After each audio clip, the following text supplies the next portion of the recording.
evening, everyone. Thank you so much for joining us for the 10th annual Harold Hotelling Memorial Lecture. It's hard to believe we've been doing this for 10 years already, and we're very glad to have you all join us on this anniversary. I'm going to start the evening by inviting President Modgill to come up and say a few words of welcome to you all. Dr. Modgill.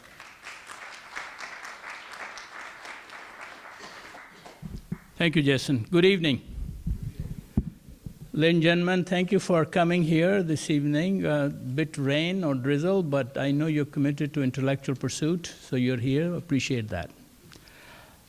We have at Lawrence Tech a very diversified curriculum now, activities. Many of you are of the time when you saw it was focused in few areas, but they were all outstanding. But now you have College of Arts and Sciences coming of age. I say it in a positive way, because it's not a service college, as usually colleges are in multiple college school environment. They have majors that are sought for. They have new programs that are majors, so they're not serving, but they have their own. They have biomedical entrance into the field, which is fabulous and being regarded. I had the second highest person from Ford Hospital and Network here yesterday to give a tour of our facilities. The person actually made handwritten notes on all the posters about biomedical sciences, of College Arts and Sciences.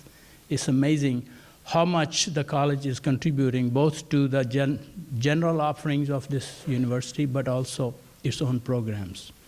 With us in this particular area, we have endowed lectures, which are basically exactly giving you the flair of what is going on in the world, intellectually, scientifically. We had Nobel Prizes in this auditorium who spoke about endowed lectures. And this lecture is no different, but it has a different connotation. It is about one of our own we are honoring. And Hotelling lecture is, Harold was a professor here of economics. I believe he was also chair of humanities and taught economics. And Maria was our provost, who couldn't be here today. She's out of town for university business. And she told me that, I said, you know, I was told he had a sense of humor. She says, yes, but it was dry humor, which I could not visualize because it was before my time. But we all have that thing. But he was known to be a person of high integrity, a person who was very committed and loved Lawrence Tech, his students, and he left a great legacy. With us, that extension of this legacy is his wife. Barbara, could you raise hand, be recognized? Thank you. Mrs. Hotelling is accompanied by their son, George, if you can raise. Thank you. The college is blessed by having, at this particular time, 3 deans in the audience who represented the college as dean one time or another. Shopping Moore, our legendary dean, if you raise your hand. And Glenn Bauer, great soldier. Whenever you needed, he called right here. And our newest leader of College Arts and Sciences, Shri Kampapati. The one that we all revere and respect, our 4th president, is here, Dr. Marburger.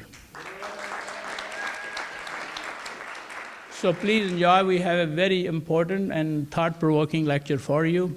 It's about mathematics. I may be wrong, but I'll say this, that Einstein said if Indians had not discovered zero, no scientific progress could be made. Mathematics is that important. And it has so many phases, and you'll see one of that tonight. Thank you.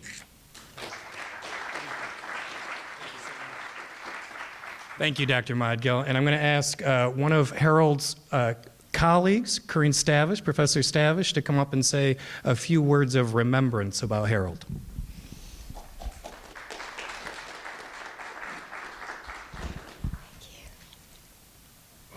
The great economist John Maynard Keynes said that the master economist must possess a rare combination of gifts.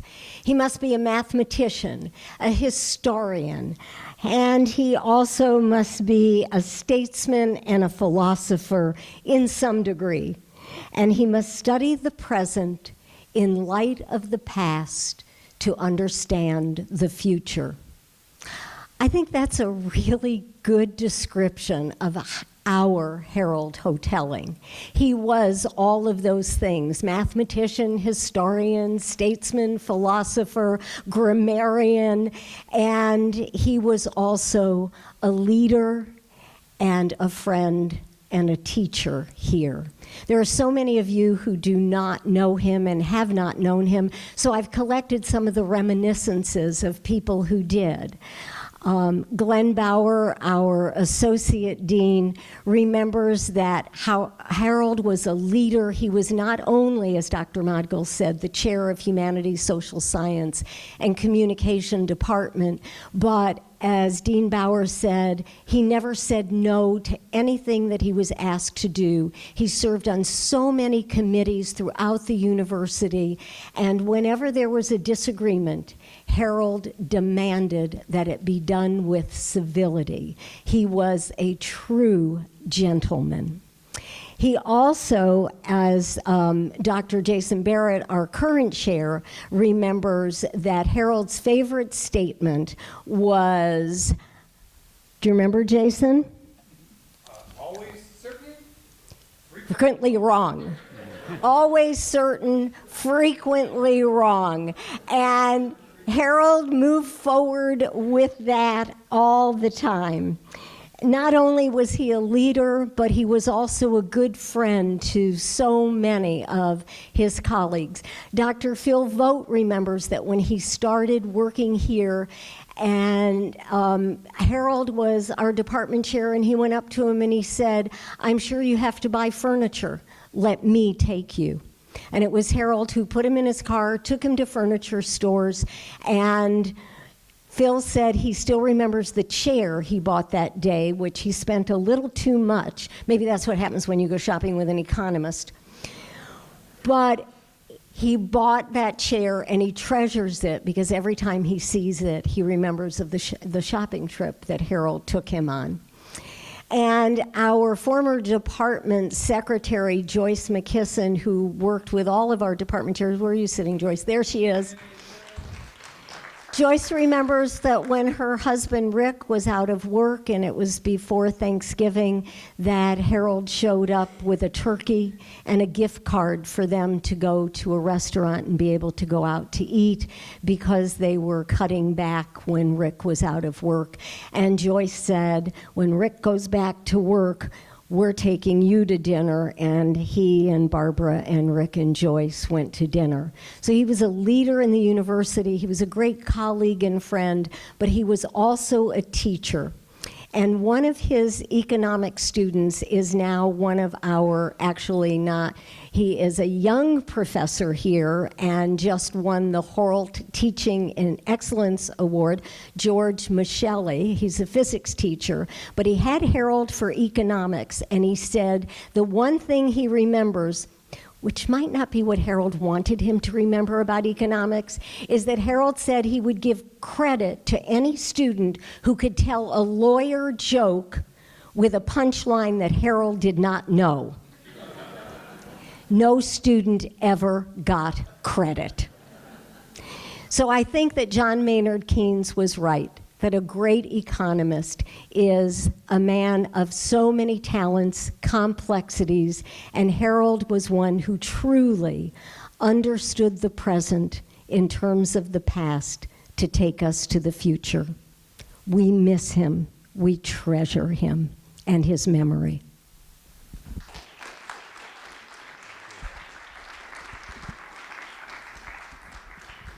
Thank you, Professor Stavish. And this evening we have exactly the kind of speaker that Harold would have most valued. That is, he was always urging us to use economic models and theory to understand practical problems in the world, and that's exactly the speaker that we have to present to you this evening. So Dr.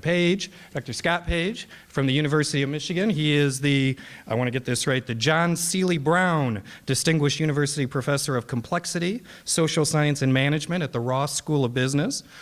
Dr. Page earned his degrees from in mathematics from the University of Michigan, a master's in mathematics from the University of Wisconsin at Madison, a master's in managerial economics from the Kellogg Graduate School at Northwestern University, and his PhD in managerial economics from Kellogg Graduate School at Northwestern University.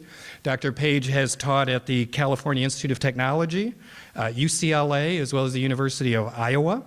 And he has received numerous awards, including multiple National Science Foundation grants, a MacArthur Foundation grant for inequality and diversity outreach, and a Guggenheim Fellowship.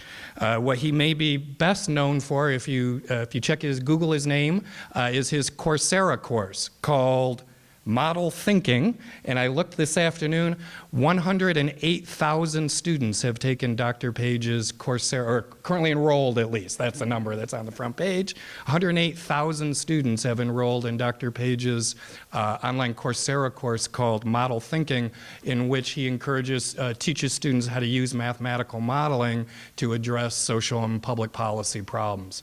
When we saw Dr. Page's work, he's right in the wheelhouse, we think, of what the College of Arts and Sciences at a technological university is designed to do, what our mission can be, which is to expand the areas of STEM research and show how the social sciences and the humanities can contribute to solving technological problems. So we are fascinated for Dr. Page's talk, and please join me in welcoming Dr. Scott Page. All right, so I think we're going to do it. So it's great to be here. Let me thank the Hotelling family. I actually have a connection to the Hotelling family through Harold's father, who worked with my advisors. So my advisors, Leo Hurwicz and Stan Reiter, had worked with Hotelling and Tejada Mons at Columbia in Chicago with really some of the first kind of mathematical models. What I want to do today is talk about a little bit about this course that I teach called Model Thinking on Coursera, and then a book that just came out about a year ago called The Model Thinker. And the idea behind the course and the book is that the world is now complex. So at the University of Michigan, I used to run something called our Complex Systems Research Intergroup. The way we deal with complexity is to use models, but there's a bit of a disconnect. We can't just use kind of one model, because any model is going to be wrong. So instead, what we need to do is use many models. So what I'm going to do in the talk, I'm going to talk about why is it that we model, like what do models do? And then I'm going to put forward this thesis about why we need many models to deal with complexity. And then I'm going to take two important cases, tooth bacteria, pretty important, and income inequality. The tooth bacteria is just going to be short, but I just want to give you a sense of the breadth of how you might apply this sort of framework. Okay, so why do we model? When I teach this to undergraduates to try and get them to think that they can be Superman and mnemonic, which is red cape. And the 7 reasons why we model are as follows. The first one is really just get the reasoning right? The second one is to explain data. The third is to design things. The fourth is to communicate. The fifth is to take action. The sixth is to predict. And the last is to explore. Now, just as a kind of, I'm going to whip through about 114 slides, and I'll make these available to Tracy, so don't feel like you've got to take things out. Let me walk through these really sort of quickly. Maybe the most important reason that we write down mathematical models is to get the logic correct, right? There's something called the opposite proverb problem. Anything your grandfather said, dig the well before you're thirsty, your grandmother said the opposite. Don't cross that bridge until you come to it. 2 heads are better than 1, too many cooks spoil the broth, right?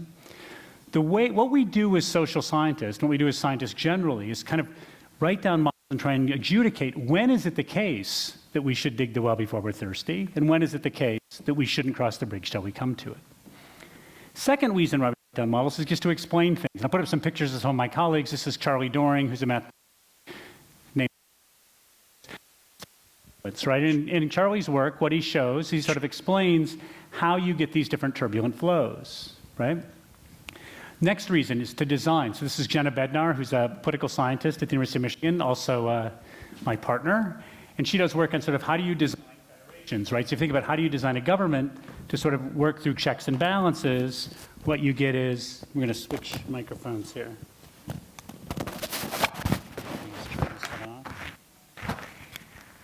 All right, there we go. All right, so we'll try this. I'm going to be two-handed. All right, so To design institutions, one of the things is you write down models to try and make sense of how you can sort of deal with problems of shirking on the part of states and encroachment on the part of the federal government. Another way you write down a model is to try and communicate things. So this is Elizabeth Bruck, another one of my colleagues at Michigan, who's this mathematical sociologist. And as you might know now, a lot of dating happens online. And so there's all this data on how people behave in the dating world. But what you can do is you can write down models that quantify that. So she's looked at things like if you look at sex ratios of men and women across different markets in different cities, you see that those vary. So Seattle looks very different than New York. There's many more men to women in Seattle than there is in New York. And that changes then how people behave in those markets. So for example, you have ratings in terms of how attractive people are. It turns out if there's a shortage of men relative to women, men tend to try and date women who look more attractive than they do, right? And you can actually quantify this through the use of a model as opposed to just having it be something you might think is true. What we'll talk about a little bit today as well is how we use these models to take actions, right? So this is Trishette Jackson, who's a mathematician at the University of Michigan, and she actually has models of cancer, right? She writes down mathematical models of cancer, and then using these models, you can figure out which cells to target, right, when doing cancer surgery. Another reason we model is to predict, right? So this is Marissa Eisenberg, who's one of my colleagues in public health. And based on rainfall patterns, you can sort of predict where malaria is likely to break out, and you can sort of guide health organizations as to where to go. And then the last reason to model, and this is maybe, I think one of the things as engineering students you think a lot about, is just to sort of explore the world. So this is Stephen Wolfram, who many people know from Wolfram Alpha. He also invented Mathematica, right? Stephen wrote this amazing book called A New Kind of Science, where he just sort of explored this world of these simple automata. These are simple little rules where lights are on or off, and they turn on and off based on what their neighbors are doing. And from this, he showed that very simple fixed rules can create perfect randomness. It can do any computation you want. And he sort of explained how we can see some of the complexity that we see in nature from simple underlying biological and physical processes. He wasn't trying to design anything. He wasn't trying to guide any action. He wasn't trying to predict anything. He was just playing in a space of models to try and understand the world. My friend and colleague John Holland, who recently passed away, sort of undertook a similar thing. He wrote down mathematical models of evolution on a computer. He was one of the first computer scientists, one of the first people in the world to get a PhD in computer science. And one of the first things he did with his PhD was just write down just a model of evolution to see what would happen, right? So there'd be population, and they would have selection, and then there would be parents and offspring and recombination and survival of the fittest, and he just sort of watched to see what would happen. And from this mathematical model, again, not intended to do anything other than help our understanding, we reach deeper understandings of sort of when evolution works and when it doesn't work. But I'm a social scientist, and was mentioned about like what it takes to be a good economist is in some sense, holding a bunch of contradictory thoughts in your head. There's this difficulty when you hang out with physicists, right? So I used to teach at Caltech. When I was at Michigan, my office was in the physics department. And there's a famous paper in physics based on a lecture by Eugene Wigner called The Unreasonable Effectiveness of Mathematics in the Natural Sciences. In other words, why physicists are so darn smart, right? And it was just kind of, because you think about how well those equations work in intro physics. F equals ma, right? Boyle's law. All these equations just work perfectly. And so Michigan has a thing called Saturday morning physics, right? So here's an example, right? F equals ma. Here's Boltzmann, right? I mean, Boltzmann's equation is on his tombstone. No economist would ever do that, right? So Michigan has this thing called Saturday morning physics, where they have physicists come and give talks to the general public, sort of like this. And they asked me to come and give a talk in this series. And I'm not a physicist. I have lunch at Caltech, right? But I don't, as a professor there, but not as a physicist. So my talk was called The Reasonable Ineffectiveness of Mathematics in the Social Sciences, right? Because the reality is we're just not as good, and we can't be as good because social science is too complicated, right? It's too complex. There's diverse actors. They're hard to predict. There's fewer of us, right? There's billions and billions of cells, right? And atoms, right? If you look at any sort of organ, but if I'm looking at Congress, it's 435 self-directed people, right? And it's going to be incredibly hard to predict what they're going to do. So if I try and use mathematical models like F equals ma from physics to explain the social world, it's not going to work.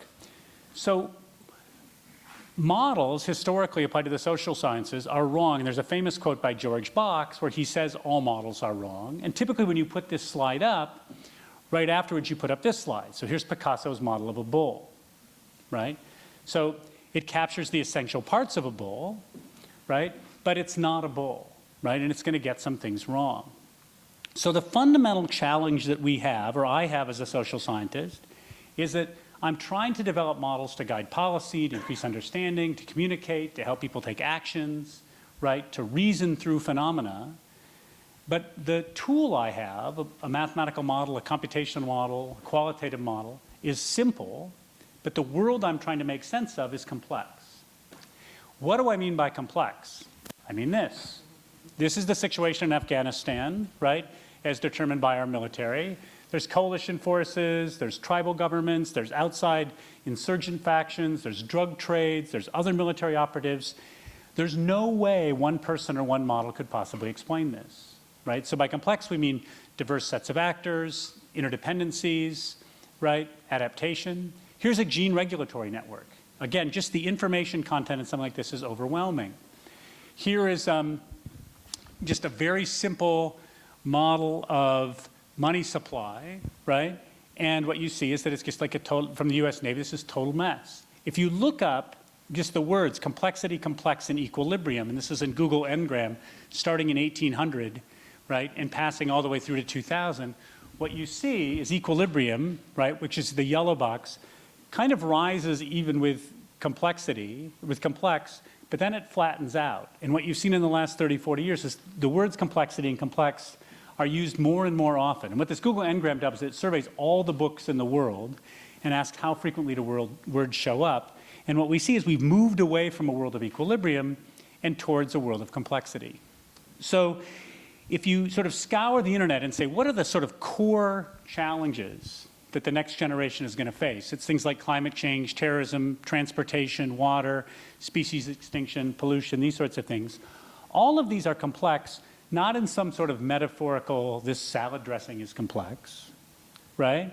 They're complex in a very scientific way. So what do we mean by that? So people who study complexity define complexity in two ways. And we sort of have to, because if you could define complexity in one way, it wouldn't be complex, right? So you're in the same sort of catch you are with models. So one set of definition is something that's difficult to evolve, engineer, explain, or predict. Right? So the brain is something that was very difficult to evolve, right? A highway system is difficult to engineer.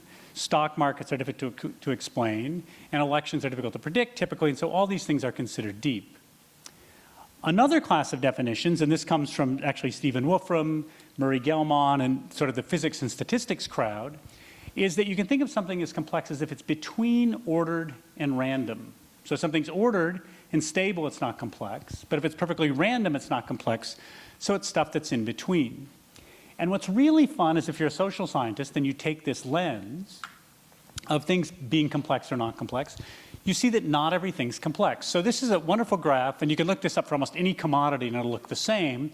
If you look at the production of most commodities, like oil production, it follows a really predictable curve, right? It goes up, it drops, right? And this is because there's a war, and then it continues to go back up, right? And it's going to track really closely with global GDP.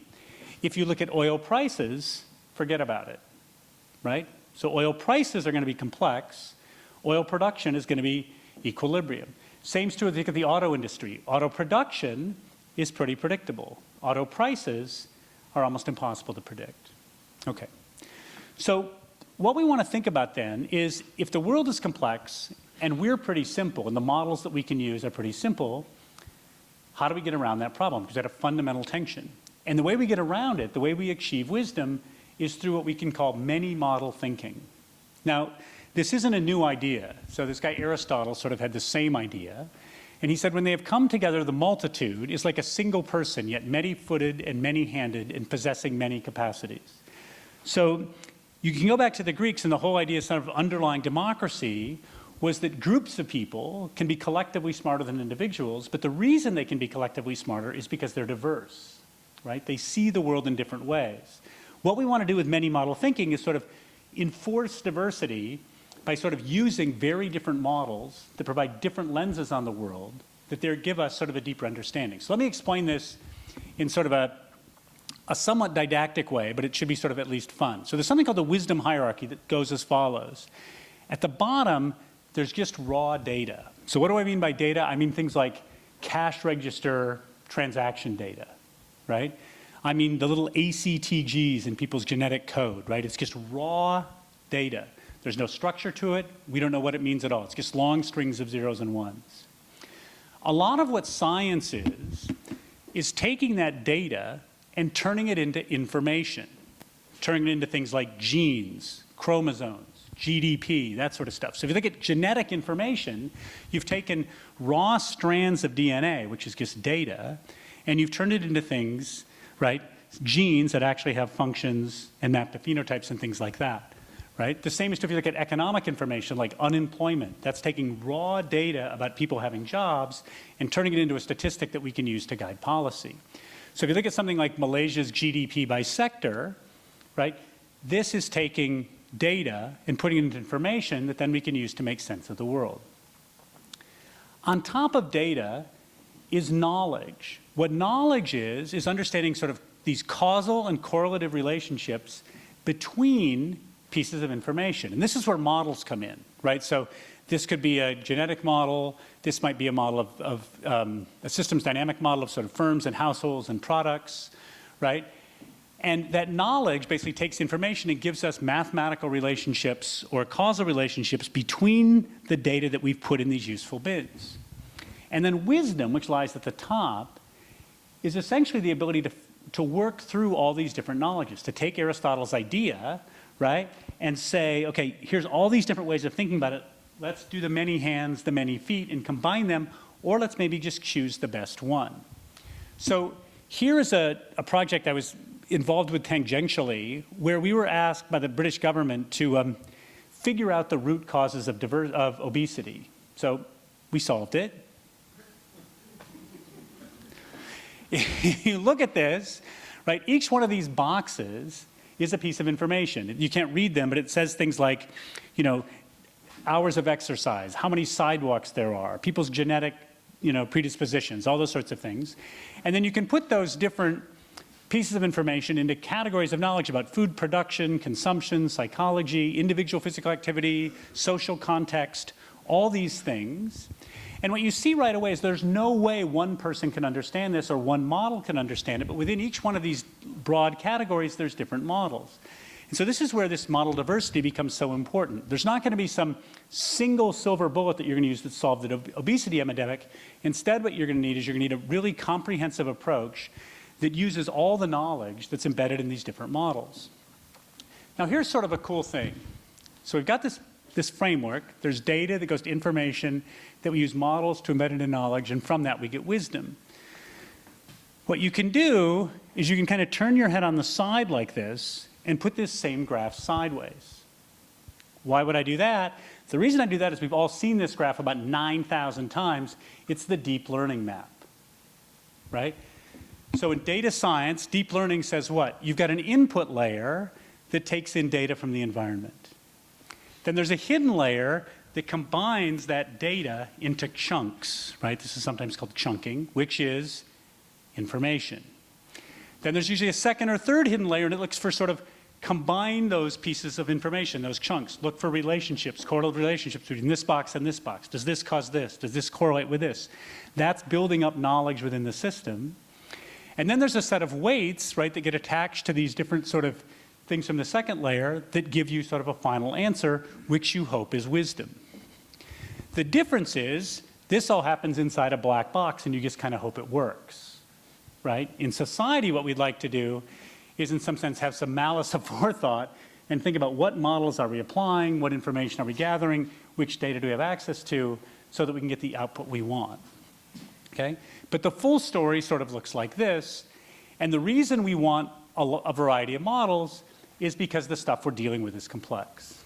So this isn't, again, a new idea, and it's not an idea that only philosophers talk about. So Charlie Munger, who along with his partner Warren Buffett is one of the most famous investors of the last 50 years, Munger basically says this: you've got to have models in your head, and you've got to array your experience, both vicarious and direct, on this lattice work of models. So if you want to understand financial markets, where it's just about as complex as anything, what Munger says is you want to use a variety of them. So why do you want to use many, right? One reason is you're just more likely to have the right model, okay? So there's some situation, you've got a whole bunch of models in your head, and you think about, I wonder if one of these is right? So a bunch of people sitting in the room, they're throwing out a bunch of ideas. And here's an interesting case. So this is the Icelandic krona, and this is its price against the euro. And you'll see right here, something pretty bad happened. It fell by a huge percentage, okay? This is Eric Ball, who runs a place called Impact Venture Capital. At the time, he was treasurer for Oracle. The reason this matters is Oracle at the time had $35 billion or something like this sitting in Europe. Somebody comes running into his office and says, Iceland just fell. He's sitting on $35 billion, B with a B, right? Not his, but his company's. He said, two things came to mind. One is, financial markets are a giant network. And if this node fails, this node could fail, this node could fail, and we could have a collapse. Second thing came to mind. He'd taken intro economics at the University of Michigan. There's a thing called supply and demand, right? And depending on how much the demand curve shifts, the price is going to change the following way. He looks at his assistant who'd run in his office, and he says to her, Iceland is smaller than Fresno. Go back to work. Right? This is the model that mattered, because Iceland is smaller than Fresno. It's a tiny place. So even though there is the network going on, in this case, he could sort of choose the right model.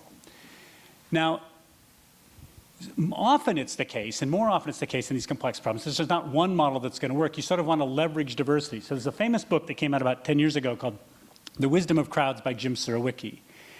And he begins this book with a story of the 1906 West of England Fat Stock and Poultry Exhibition, and Sir Francis Galton is there as one of the first statisticians. And Galton gathers all this data, and the average guess of the weight of this steer was 1,197 pounds. By the way, one of my most embarrassing moments as a professor is I was presenting this graph to the deans of all the veterinary schools in the United States. This is a graph from the University of Michigan student of a steer. You know, all I can do is say I had family that went to Michigan State. They wouldn't have messed that up. Okay, so this is, all these people guess, the average guess is 1197. The weight of the steer is 1198.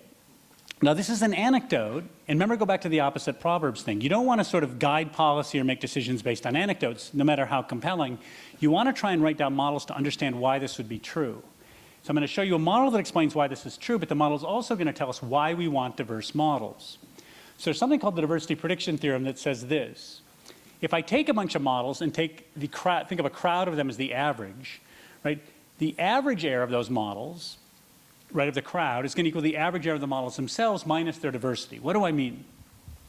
There's some true value, and I can ask how far is the crowd from the true value if I take the sort of average of all the models. Well, you might think that's just 1 over n, the average of summing up over all the people, their predictions. So you think like the crowd is just kind of like the same as the average person in the crowd. But if you try and show that to be the case, it's not true. The crowd is actually better, that is, has a smaller error than the average person, and the amount by which it's better is the diversity of the models, the diversity of the predictions. Now, why is that? It's actually really straightforward. If two of us make predictions and we're both 6 too high, then the crowd is 6 too high. But if one of us is 6 too high and the other is 6 too low, then the crowd gets it exactly right, right?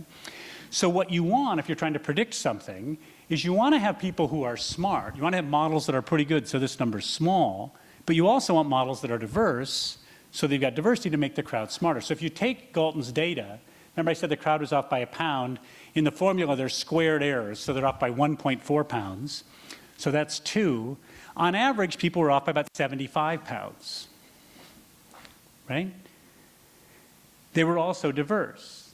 And the reason that the crowd was accurate is because they were pretty smart and they were very diverse. So now let's think about why we want lots of diverse models if we're trying to predict complex phenomena. What we'd like to do is be accurate, so we'd like this number to be small. But remember, the definition of complex is hard to predict. So if it's hard to predict, this number is going to be big. There's nothing we can do about it. It's got to be big. So our only hope is if we can construct an ensemble of diverse models, then the diversity is going to be high and we can make the crowd smart. And you might think, okay, people have probably thought of this. What you get is that when you're predicting, the crowd is always going to be better than the average person, right? So here's an example, right, to show you what the scale of this can be. So this is some work by Jack Soll at Duke. They collected 28,000 forecasts by professional economists of 6 economic indicators. The crowd was 21% better than the average economist. So most of these cases, there's like 40 economists making predictions. Each one's using his or her own model. The crowd is 21% better. And what's super cool about this is a great graph. This is benchmarking at 1, the average economist. If you just take 2 economists, you do 9% better, right? So you're at 0.91. But here's what's even more amazing.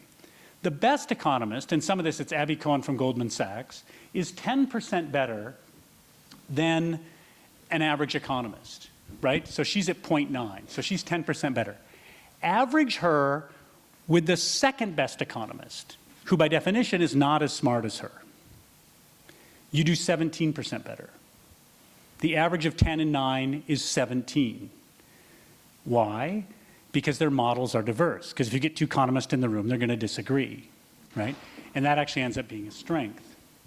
So here's why diversity in models is so important. And here's why diversity of thought generally is so important. This is why you should take humanities classes.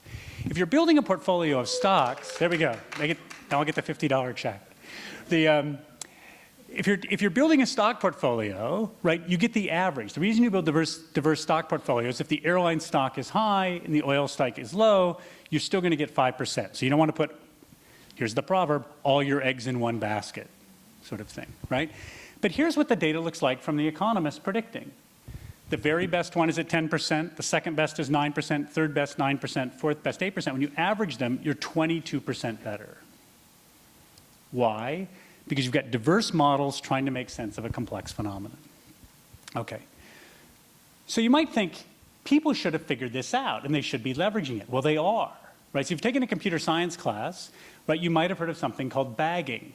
So when you think about these different economists, remember it was said like you want an economist who sort of understands the past, right, studies the past, understand the present to predict the future. They have diverse experiences. They've read different things. They've seen different papers. They look at different data. Well, algorithms do the same thing, right? So there's a technique called bagging where what you do is you have these feature spaces where you're trying to figure out like there's things that are going to be sort of triangles, circles, or squares. And what you do is you actually give these computer algorithms different data. You give them, quote unquote, different life experiences. Each one makes sort of a different model. Then you average those models, and then you get what's called an ensemble-based boundary. And these ensembles, through bagging, actually do better than any one model would do. So you actually do better constructing a set of diverse models with less data than a single model because you don't overfit. Okay? Third reason why I use many models is just coverage. So, and this is some work by Juliette Bark from Deloitte. Suppose I'm taking some action. If I'm working in strategy, if I take an action, I can worry about the outcomes. I can worry about what's going to happen. I can think about what options do I have. I can think about how is this going to work within our firm's process. I can think, do I have the people on hand that can do this? You can ask, what evidence is there? And you might even ask, what risk is there involved? So if you hire a consultant, they'll come and they'll sort of say, we need to think of all these different boxes. Well, the thing is, each one of these different boxes, you need a different model for, right, to make an assessment. So let's look at a particular case that I had to do with my undergrad. So McDonald's recognized about a decade ago that there was a movement towards healthier food, right? That's not enough to get rid of the Big Mac, but there was a notion that they should probably figure this space out. So they decided to buy Chipotle to see if they can build supply chains for an organic restaurant, right? Which is a challenge. And even Obama liked, so I bring this up because Obama loved Chipotle, but he also is over the germ guard here. What's he doing, right? Here's the problem. McDonald's buys them, and it was a great idea for process, for supply chains. Evidence was this was a good thing, not much risk, but there was a people problem. And the people problem was this. The CEO of Chipotle was like, okay, how we approach food and how we approach people is so different that he's like, we're breaking up. The marriage is over, right? So even though this relationship was bringing them a lot of money, he broke this off because of the fact that they just didn't think about food and people the same way. here's the problem. What was McDonald's really good at? Process, right? What was Chipotle not really good at? Process. So here's Chipotle, and there was an internet meme soon after the breakup that said this: you can't spell Chipotle without E. coli, right? No, because they poisoned hundreds of people. Remember this? Because their supply chains were a mess. This is a case of sort of not having the right model coverage. Okay, then the last reason we have lots of models is model dialogue, right? So this is David Lanos, who is a public policy professor at the University of Illinois, and he says, whenever you're sort of trying to solve a policy problem, what you want to do, right, is bring together all sorts of different models. So what I want to do now, so now we got this background. When things are complex, we use different models. I want to do one super short case involving tooth bacteria, and then I want to do something rather involved looking at income inequality. And I apologize, it's going to be, somewhat more technical than done so far, but I, in some ways, want this to almost like wash over you to see just sort of the complexity of the phenomena and also the value of thinking of things in different ways. So first, the sort of tooth bacteria and saliva. So this is some work by Frida Blostein at the University of Michigan.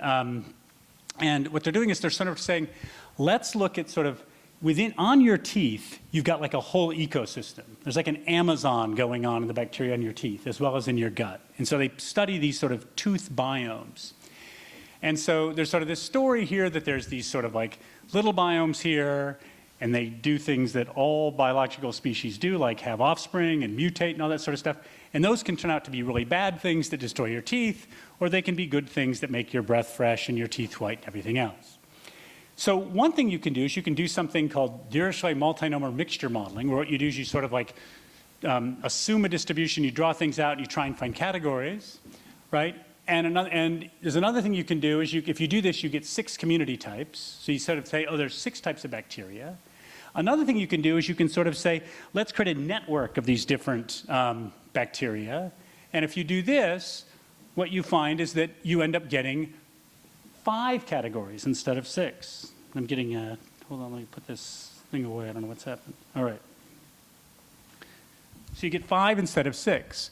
So the network approach says there's 5 categories, and this Dirichlet process says there's 6 categories. So what you do as a scientist, since this is a complex phenomenon, is you say, well, okay, there's 2 ways to think about sort of, this is a data reduction approach. So taking this data and trying to construct information. You can say, well, I can do this network approach and look at organisms that sort of co-occur, and I can get this taxonomy, and it basically says there's kind of like 5 different taxa of these biomes. This other approach is I can think of there sort of being these clusters that I'm looking at sort of similarity as opposed to hierarchy, and then I get that there's 6 clusters. The point is that neither one of these is right. So the way we used to do science would be to sort of say, oh, I have the ultimate technique, it's this, and this explains it, and then somebody else would come along and say, I have the ultimate technique, it's this, and this explains it. The reality is the phenomena you're trying to explain is sufficiently complex that you want to use both, and then you want to have a dialogue across the 2 models. Okay? So one of my kids' favorite books was 10 Apples Up on Top, where someone says, puts 1 apple up on top, and then someone puts 2 and says, look, see, you can do 3. Then someone else says, I can do 4. Then someone says, I can do 5. And by the end, they've got like 8 apples on top of their head. We're going to do the same thing here with inequality, but we're going to get 10 apples on top of our head. Okay? So this is Ken Rogoff, who is the chief economist for the World Bank, used to be. And he says, look, income inequality is one of the most important public policy problems. If you look at income inequality from like 1970 to 2015, and you look at how much the upper, middle, and lower part of the income distribution have in terms of income, you see there's been a big shift, right? So there's more and more money in the hands of fewer people. So let's think we have all these reasons we want to model, to like reason, to explain, to communicate, to take action, that sort of stuff. How do economists explain this? So here's one model. This is kind of what's called an econophysics model. And this uses something that's went back to Boltzmann, called the Boltzmann distribution. And what this model does is the following. It says, suppose I think of a whole bunch of people in an economy, and everybody has like $100, and whenever they bump into someone, you flip a coin and one person gives $1 to somebody else. That's the model. So you just imagine a whole bunch of people that are just sort of like randomly trading money. Now you might think that if you did that, you'd get a normal distribution, But it turns out if you do the math on that, you don't get a normal distribution, you get a Boltzmann distribution. You get a distribution that has a really long tail. So if you ask someone who studies statistical mechanics, why is there income inequality? They would say, why is there air? Why does the sun come up every morning? They would say, look, if people are just exchanging money, you're going to get inequality. You're not going to get a normal curve. And you can write this in a fancy formal model where there's N agents, and they're originally given money, and they trade things, and there's pairwise interactions. And if you do this, what you end up getting is inequality. So what does this model say? What this model says is, look, this is not a puzzle. Inherent in any sort of social interaction where people are sort of handing goods to others, right, you're going to get a skewed distribution. So we shouldn't expect to get a normal distribution. Now, this doesn't explain everything, but it does give us sort of a nice sort of basic grounding in why we should expect some inequality. But you think, okay, what if I were an economist? If I take an economics class, what would they teach me? And this is probably the model they teach you in economics. They teach you this thing called the race between technology and labor. And they would say, look, if you look at sort of how much it's paid to go to graduate school and college, in the 1970s, there really wasn't much of a gap. You almost made as much money, right, working in the factories as you made if you got a college degree. But this is just spread over time, right? We're now college graduates, people have some college, people went to graduate school, make a lot more money. Why is that? Because technology has changed, right? Technology has advantaged people who have more education.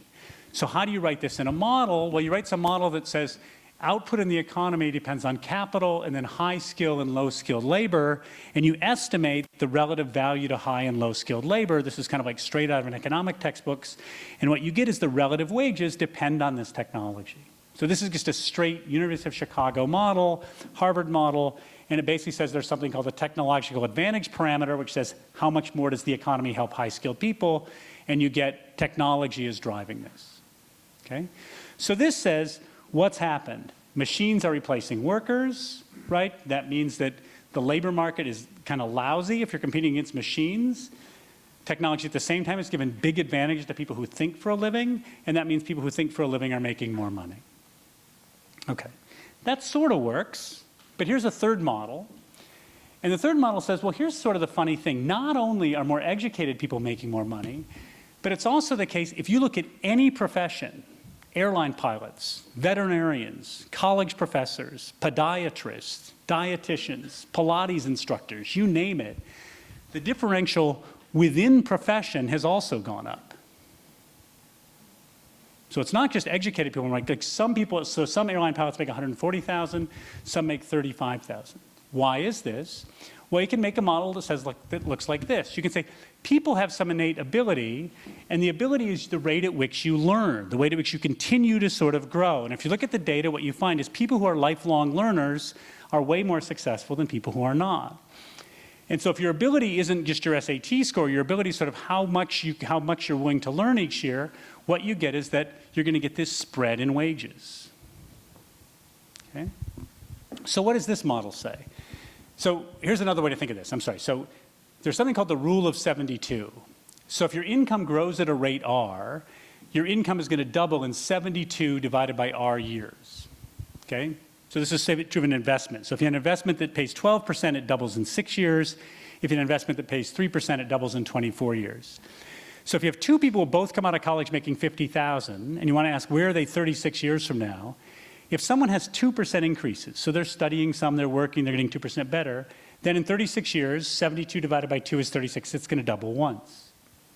But if you have somebody who just works a little bit harder, studies a little bit more, accumulates human capital at 6% as opposed to 2%, which doesn't look like a big difference, they're going to double every 6 years, or every 12 years, I'm sorry. So they're going to double 3 times, which goes 50 to 100, 100 to 200, 200 to 400. And so slight differences in just sort of how quickly you're accumulating human capital lead to huge differences within profession. Again, is this the full explanation? No, but it's the explanation of a lot of the phenomenon. So this one says ability, social capital, these sort of things translate into a rate of learning. The variation in ability and how much people accumulate human capital explains why we have this long tail. It explains why all the money is going to a handful of people. Okay.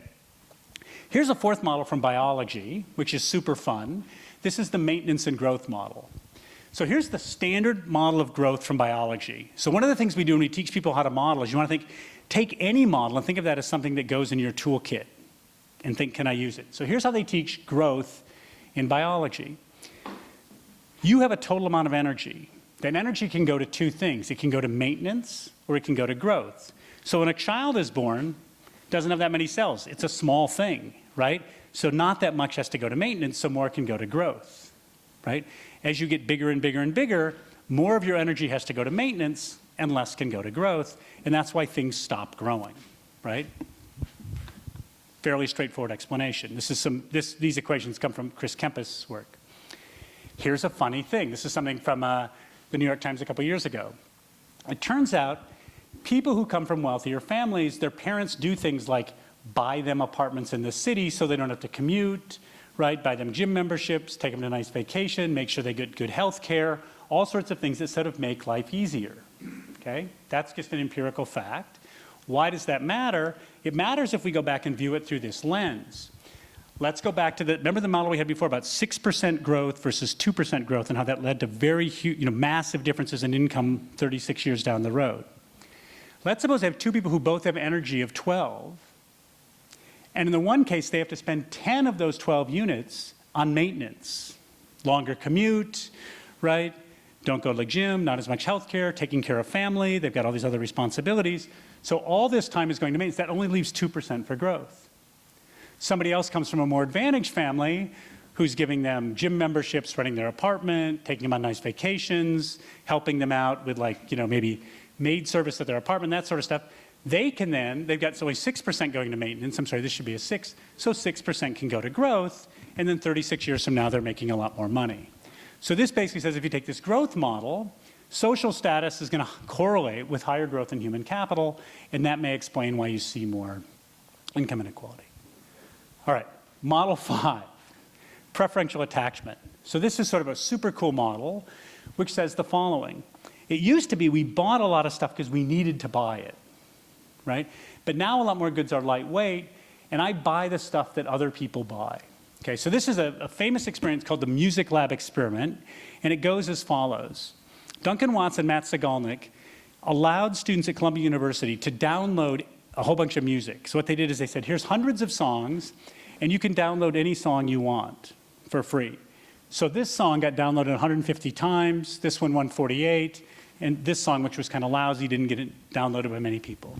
And this is kind of the distribution of the songs. And it looks, reasonably equal, right? It's kind of, if you plotted it as a bell curve, it'd look like a bell curve. Then they did the following. They took another set of Columbia University students, exactly the same as these, and they said, download any song you want, and oh, by the way, you can see what songs other people are downloading. So now you can see what are other people doing. Here's what the distribution looks like. Why does it look like? So remember the biggest one before was 150, now this one's 300. So like if you walk around Michigan's campus, you see these Canada Goose coats everywhere. Why do people buy Canada Goose coats? Because everybody else has a Canada Goose coat, right? Why are my pants cuffed? Because my sons told me my pants had to be cuffed, right? So what happens is that people are social animals and we copy what other people do. And technology now allows us to see what other people are doing. And so it's not that this song was actually better than the other songs. It's just that this song sells a lot of copies because other people buy the things and there's this massive positive feedback. So what this model says is there's social effects in terms of what we buy, and those social effects lead to sort of a winner-take-all economy, and it leads to big winners. Model 6. This is Joseph Stiglitz' model. So there's all this stuff in inequality. Stiglitz writes a book with the catchy title, Inequality. So it obviously doesn't sell that well. He's got a Nobel Prize. And Stiglitz' version is something called the spatial voting model, which actually goes back to Harold Hotelling Sr. This is a very famous model.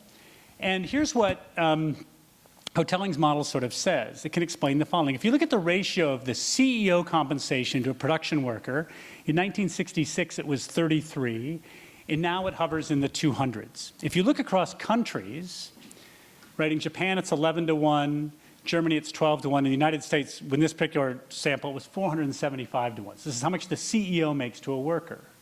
Now why is this? Well, one explanation is that US CEOs are just that much better.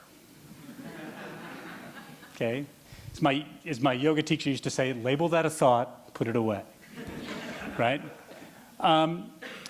Here's hotelling's model. Right? Here's a spatial voting model. Who decides CEO pay? Boards of directors. Who's on boards of directors? Outside people. So let's represent them by X. And they may say the CEO should make about 45 times what a worker makes. And then who else is on the boards? Other CEOs. What do they say? Oh, maybe 250 times, right? And so there's a vote, and the vote goes to the median person, and the median person is another CEO, and they say you should make 250 times what a worker makes. Stiglitz says, so why is it the case that in Germany it's 12? Well, because Germany has CEOs on boards, they have outside experts, and they also have these things called Ws, otherwise known as workers.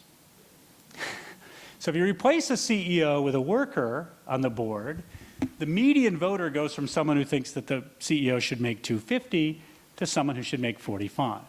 So Elizabeth Warren is running for president. This is one of the things she says, is we should have workers on the boards, right? And this is an idea just straight from hotelling to Stiglitz to Warren, if you chase it down, which is if you put workers on the boards, right, you're going to move the median voter from way up there to way down here, right? The more workers, the more you move the median. Okay, so Stiglitz, right, who also is a chief economist at the IMF, basically says, look, there's a lot of people who earn money at the top of the income distribution who manipulate the system to make more money. So yeah, there's the ability story, yeah, there's the winner-take-all story, yeah, there's the technology story, but there's also a lot of like people voting themselves big salaries. Okay? So these are all kind of economist physics models. The model that actually explains the most data, if you had to have a horse race and say which model actually explains the data the most, is from sociologists. Go figure. And this is the assortative mating model, okay?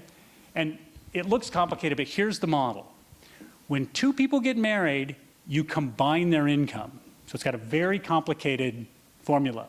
Income of one spouse plus income of the second spouse. Okay, I'll say it again. Income of the first spouse plus income of the second spouse. Why does this matter?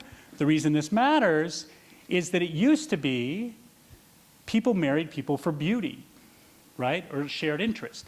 Now people marry later. And so if you look and ask, what are the odds that someone with a graduate degree marries someone else with a graduate degree? It's gone way up.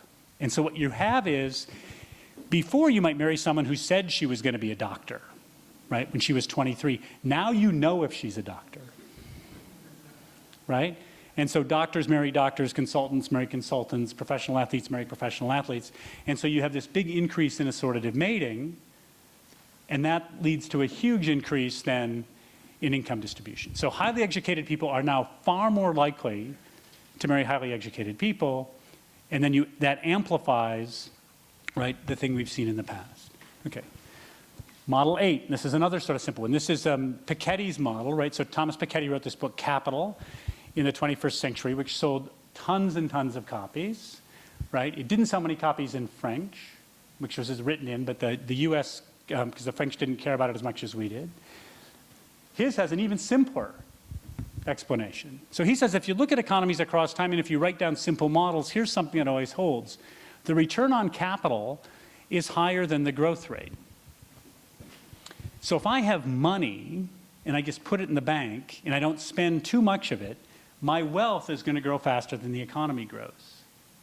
So let's go back to that rule of 72 thing. If you got people who have a lot of wealth and they invest it wisely, their wealth is just going to grow and grow and grow, and the rich get richer, okay? So the way you can think of this as follows: R is the return on capital, G is the growth rate of the economy. Wealth times the rate of growth on capital is going to be the growth in capital. GDP times G is growth in the economy. If R is bigger than G, the rich get richer.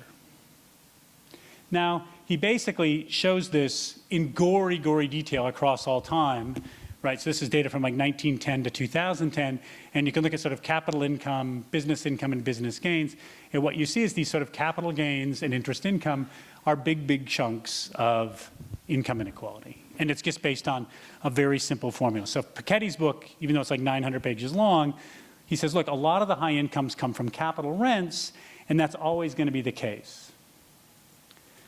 So from Piketty and Saez, his co-author Saez has a book that just came out last week on inequality, also to Elizabeth Warren, right, says we should therefore have a wealth tax, right? Because if you don't have a wealth tax, this won't stop. Now you could say, how did this ever go away in the past? Well, there's basically two choices. You can have a war or you can have a wealth tax. This is what Piketty says. And so that actually makes a wealth tax look pretty good, compared to a war. Okay, model 9, which is sort of super fun, is income dynamics. Don't worry, there's only 10. So one of the things that people study is what's the likelihood of going from sort of, economists break the income distribution into fifths, into quantiles. So there's the lowest fifth, second fifth, middle fifth. That way you get a middle class. Like normally you think you'd break things into quarters, but to break things into quarter, there's no middle class. So you break things into fifth. And you can ask, what's the likelihood that someone moves from the lowest fifth, right? So if you look at the lowest fifth, 41% stay in the lowest fifth, 59% move to the second highest fifth. And you can sort of ask, what's the likelihood you move between these things? And this is from 1969 to 1994. There's actually quite a bit of movement, okay? What you can do is you can write these really sophisticated models that aren't sophisticated at all. It says, here's the parent, where are they in terms of the income distribution? And here's the child, and what's the likelihood you move between these things, right? So you can think, okay, parents high, child's high, parents high, child's high, medium, right? This is a case of 4 classes, and you can compute these giant matrices. So you can say, what are the likelihoods that people move?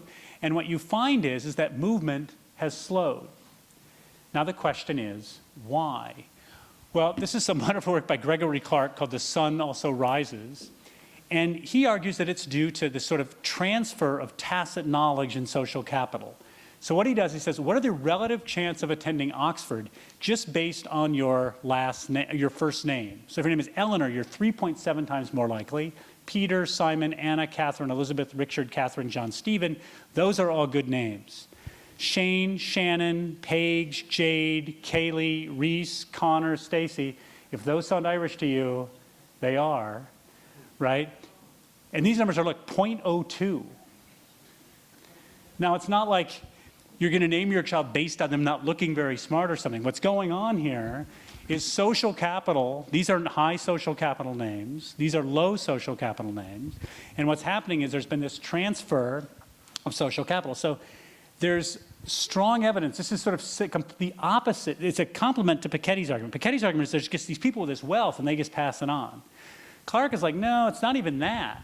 It's that, yeah, there's wealth, but there's also just all these things like studying hard, sleeping well, having a good diet, going to college, right, turning your homework in on time, that are being passed from parent to parent, and that's leading to this persistence across levels. And so then the last model, which plays off this, is a persistent inequality model by Steve Durloff, and he says, if you look at the United States, we're a segregated society by income, and so what's happening in this Clark model, the Clark model actually understates what's happening. And so if you look at lower income households in the United States, the percentage residing in majority lower income neighborhoods in cities is 40%, 38%, 37%. So if you're poor, most of the people around you are also poor. And so not only are you not getting this transfer of sort of human capital skills from your parents, you're also not getting it from your community. And so you're getting what they call sort of poverty taps. So the idea is your future income, yes, it depends on your ability, it depends on your education level, and it depends on these sort of community level spillovers. And those community level spillovers in education, that I term there stands for how much sort of income there is in your neighborhood.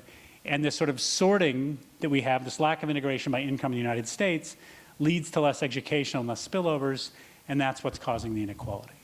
Okay. So this one says segregation creates poverty traps for economic, sociological, and psychological reasons. Okay, so now, we've got this phenomenon called inequality. It'd be really nice if you could just read one book by Piketty or Stiglitz or Saez or a short position paper by Elizabeth Warren or by Trump or by anybody else, and they could say, here's the problem. But that's just not the case. This is something that's really complex. And what these 10 different models tell us is the following. So let's just walk through them again super quickly. So the first one is, basic mathematics of physics says if things are being transferred between objects in an economy or energy between atoms, you're going to get a skew. You're not going to get a normal distribution. So there's probably going to be a skew. Second thing is, if it's the case that technology advantages education, people who get educated are going to make more money. Third thing is, if your sort of human capital grows percentage-wise, if you're learning at 6% and I'm learning at 2%, you don't make 4% more than me. Over 30 years, because of this rule of 72 thing and the magic of sort of compounding, you're going to be making 4 times as much as me.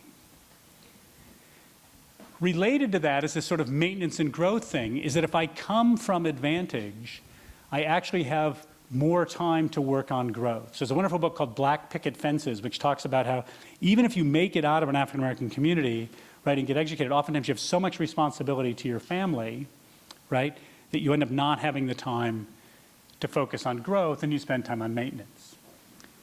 Compounding all of this is the fact that we're now in this sort of weightless economy where we sort of buy other things that other people buy, and we get this huge sort of superstar effect, right? So we get Zuckerbergs, we get Gates, we get Ellisons, we get Omidyars. Add to this the fact that we're in this political economic system where the salaries of some people like CEOs can be manipulated. So all these things are sort of base level things that are leading to inequality, as is the big one, assortative mating, as is another big one, the fact that capital grows faster than the economy. And then you throw in these sort of stickiness of income due to sort of passing on social capital, and the fact that people get caught in these neighborhoods where they're not getting the sort of education levels and social forces, you realize there's a lot that needs to be done, right? So then you think, okay, I'm in policy.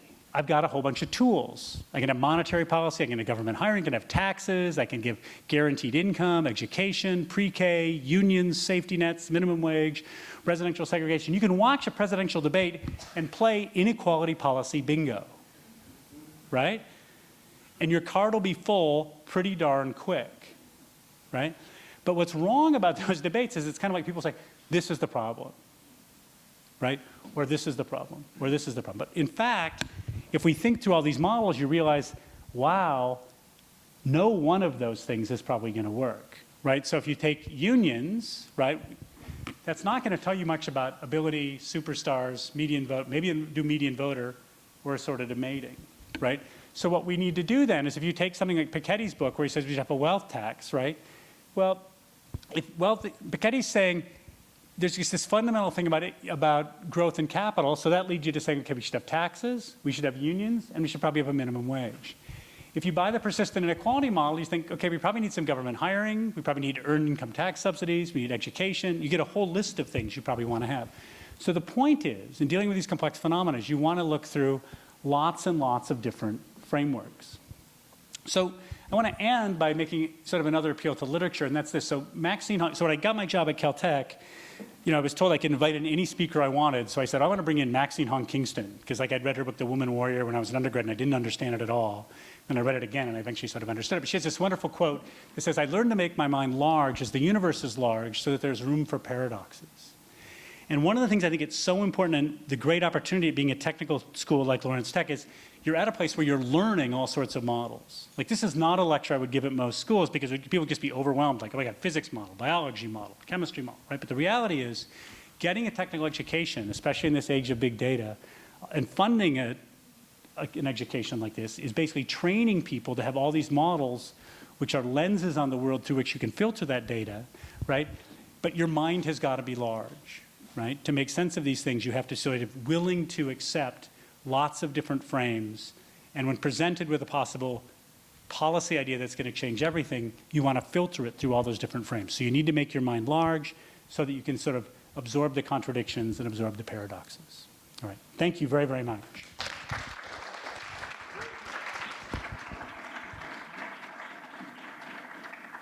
you, Dr. Page.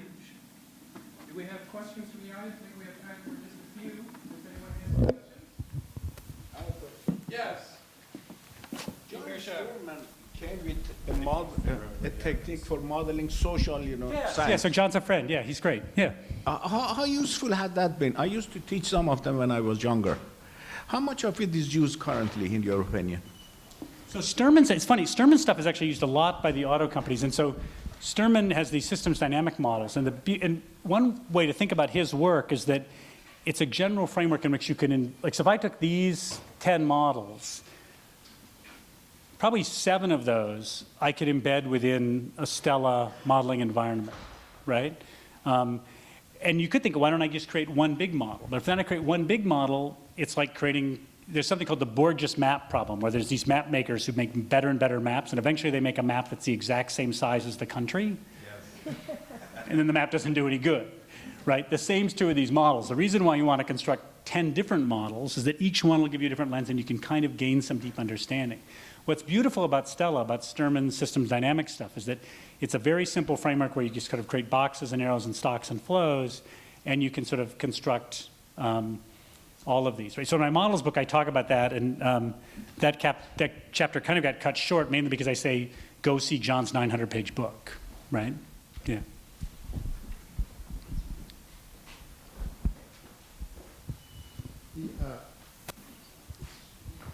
Check. My name is Matt. I'm with the College of Business. Thank you for your talk. It was awesome. My colleague in business, who's the finance professor, just handed me a paper from the Wall Street Journal this morning, ironically, about diversity in the workplace. Right. That study on financial return, and Right. something like the companies, the companies with the most diversity earned 20% return on investment. Companies with the 20 least diverse companies had 4% return on Right. in the stock. So it's sort of commenting on the diversity piece Yeah. of the model.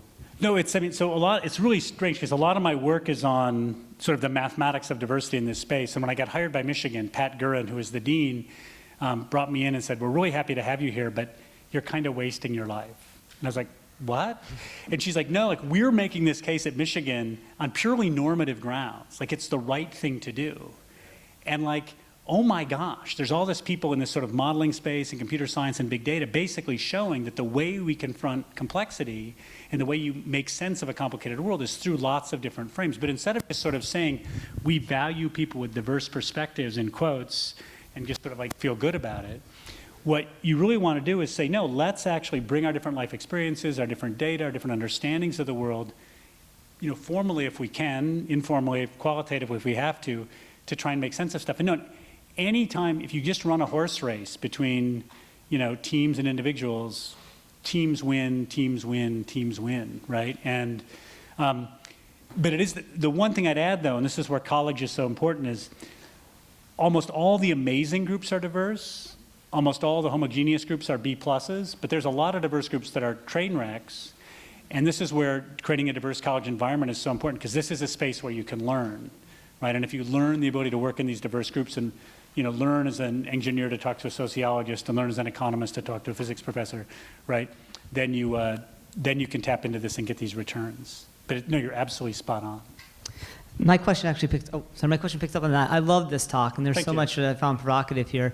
Going back to the wisdom of the crowd and the multitude, can you talk a little bit about the role that bad models play in the crowd and how your account sort of takes that into play? Because it seems to me that if you have more models, you're probably going to have more kind of models that are not as solid as other models. So this is like such an active research area, and it's really sort of fun. So some people say you should use the median, not the mean, because that way like really crazy stuff you get rid of. Some people will say throw out like the top 10%, bottom 10%, right? The current sort of state of the art is if something's out of whack, go talk to the person, right? Because it could be that they're seeing something that nobody else saw. And where this really comes into play is fascinating is when you have teams of these sort of centaur models. We have computers and people, right? So one of my colleagues did some work with Best Buy, and Best Buy had like these fancy econometricians predicting sales of things, and then they had store managers predicting sales of things. It turns out if their predictions are close, you're fine. But every once in a while, the store managers would have completely different predictions than the model. In those cases, you go have conversations. So one of the great cases in this involved Intel, where they had a printer where the model said it's going to sell, let's say, 400,000 copies a year of the printer, but the crowd was saying like 150. So rather than just average the two, they went and started asking people. And the first person they asked, she said, oh, the butt ugly printer? But butt ugly was not a variable in the regression. There's no butt ugly variable, right? And database models only look backwards. And so if there's some new feature, and so the same's true with Best Buy, like what was the phrase they had?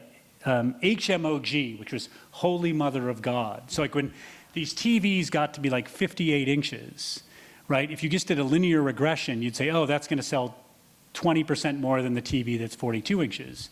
But instead, it was like, you showed those to store managers, going to sell a lot of these TVs, right? No, just because it was a completely different experience.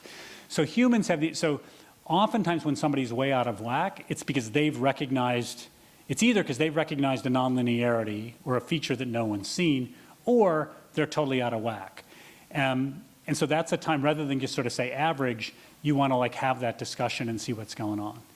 My experience, I've probably run 300 or 400 of these, prediction things just to sort of show how it works. And my experience has been it's probably 2/3 somebody who's completely off, right? Like I've had students guess the height of the Saturn V rocket, and you'll have somebody say 700,000 feet tall, and you're like, no, right? And you just have to throw that away. But other times, it's because people have seen something that other people haven't seen. Yeah, maybe one more? I have one more. Yeah, sure, yeah. It has nothing to do With my talk, it's just a general question? No, yeah. What should we do in institutions of higher education, which Right. we are not doing, in your opinion? Based on your experience on modeling, what should we do? I think one of the things is, so Patrick Winston, who just passed away, is a famous computer scientist from MIT. When students came into MIT, he would give this kind of opening lecture, and he would say, while you're here, you have an opportunity to learn a set of tools and ways of understanding. And what you need to have is a sense of purpose. And if you have a sense of purpose, then it becomes fairly clear what the appropriate set of tools are that you should learn, right? Because tools sort of match to purpose. I think one of the things that goes on this is certainly true at Michigan, it was certainly true at Caltech, is that our society is somewhat achievement focused over purpose focused. And if you're achievement focused, students tend to choose classes based on like, am I going to get A's in this, right? How does it look on my resume? Those sorts of things. And so you don't get enough risk taking, right? So you won't have someone like take a theoretical biology course because they think I'm going to have to memorize too much stuff, right? Or take an organic chemistry course because they don't want to be pre-med. But the reality is, in learning that corpus of knowledge, they're going to gain sort of different frameworks for thinking about the world. Like it never would have occurred to me until I started studying these, some of these biological growth models, that a biological growth model actually gives a lot of insight into why if you come from a high social capital family who can buy you an apartment, buy you a car, take you on vacation, make sure you've got health care, would actually lead you to be much more successful than someone who wasn't. Because the fact of the matter is you do only have 24 hours in a day, right? But then once you know that model, it's like, so when I present that model to biologists, they're like, really? You need to write that down? Of course that's why people are successful, right? But yet, when you show that to economists, they'll be like, huh? And so I think that, moving to a world where people think there's a whole set, we impress upon our students, think about a broader sense of purpose, think about a set of tools that will make you're going to work in teams. They're going to make you as part of a team someone who can make a real contribution to society. I think that message is really important, and that'll change the classes that students take. It'll also change the classes that students will demand. I think it's incredibly important that we sort of also listen to the students and listen to our alumni when they say, boy, we need people, who understand, like spatial statistics was a thing like 10 years ago. Like companies kept coming back saying, government kept coming back saying, all of our data is geocoded. Nobody knows spatial statistics, right? And so then we started training people in that, and that became a tool for a whole bunch of people that really allowed them to sort of fulfill their purpose. All right. Thank you very, very much. Page. Please join me in thanking Dr. Page. Just a little swag, token of our appreciation for coming out. Thank you so much. Please join us. We have dessert out in the lobby. Join us for more discussion about the talk. Thank you again. Thanks, everyone, for coming.